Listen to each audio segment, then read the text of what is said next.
Hoy vamos a descubrir cómo fue cambiando la ciudad de Buenos Aires desde sus orígenes, qué sucedía en la campaña, qué era el espacio rural cercano y también en lo que se conocía como la frontera.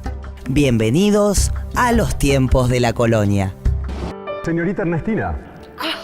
Señor profesor, me asustó. Discúlpeme, recién llego a Buenos Aires de la campaña de tratar con unos gauchos y no quise pasar sin saludarla. Dos ámbitos que se desarrollaron de forma muy diferenciada, claro. Por un lado la ciudad y por el otro el campo, la campaña.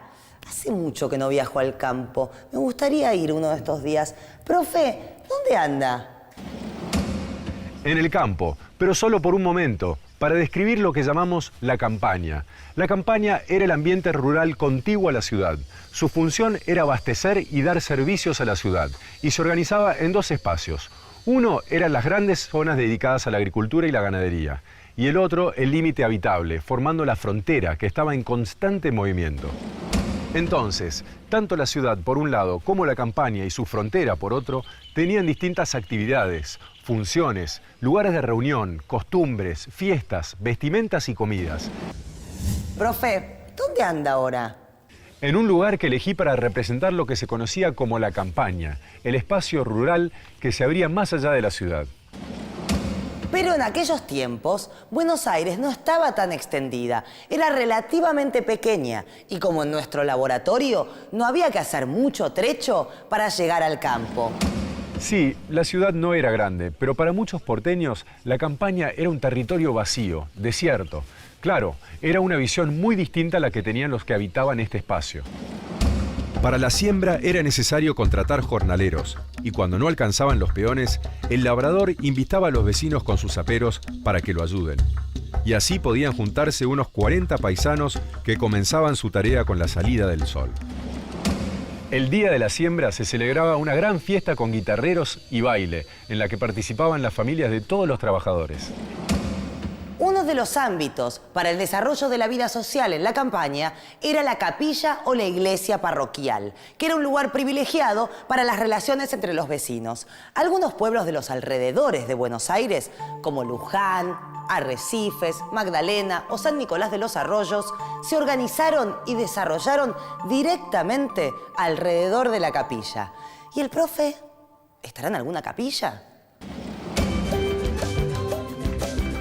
Envido. Quiero. ¿Cuánto tiene, amigo? 30, mi amigo. 32 son mejores.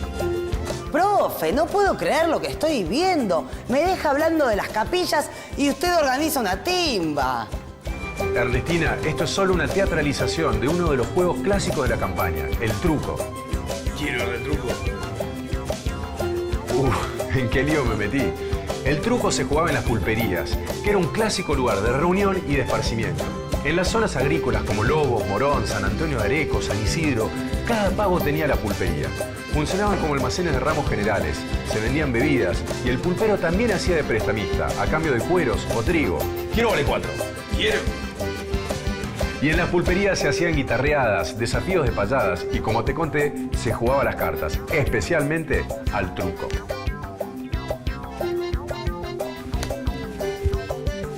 Los porteños.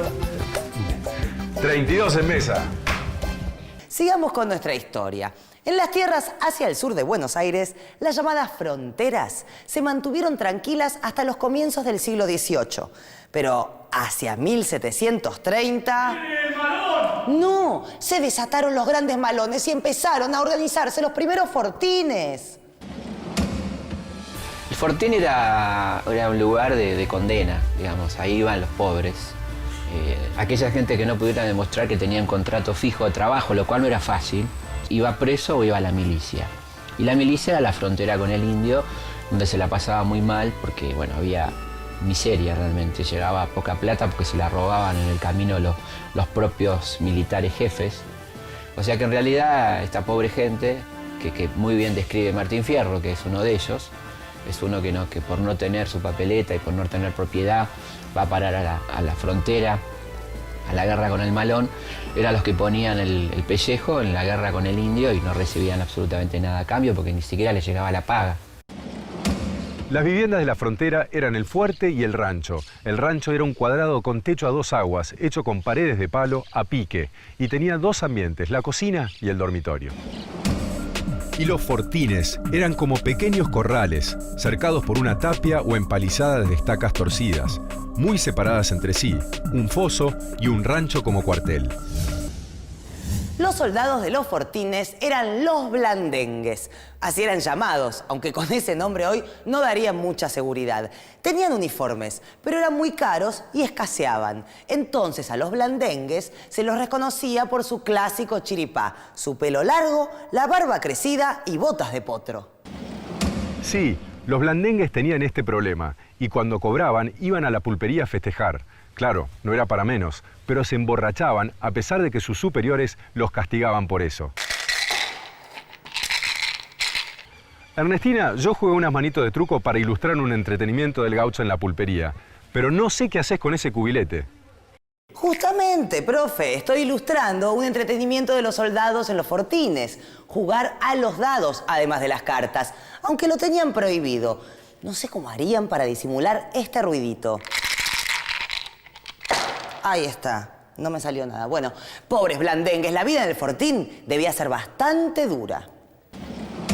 Sí, era muy esforzada y también monótona, pero a veces se entretenían jugando a subir el palo enjabonado o saliendo a hacer carreras de caballos. Y también disfrutaban de bailar un gato o una cueca con sus mujeres. Aquí tengo una lista de las tareas que hacían las esposas de los soldados. Pobres, las llamadas fortineras. A ver, ¿qué hacían? Ya les digo. Cocinar. Lavar su ropa y la de su marido. Cuidar a los enfermos y a los heridos. Vigilar el lugar cuando el regimiento se ausenta. Cuidar a los animales. Y en caso de que aparezcan indígenas, por si fuera poco, disfrazarse de soldados para engañarlos. ¿Algo más? Sí, la vida de las fortineras era muy dura, muy desgastante. Estas mujeres en general representaban mucho más edad de la que tenían.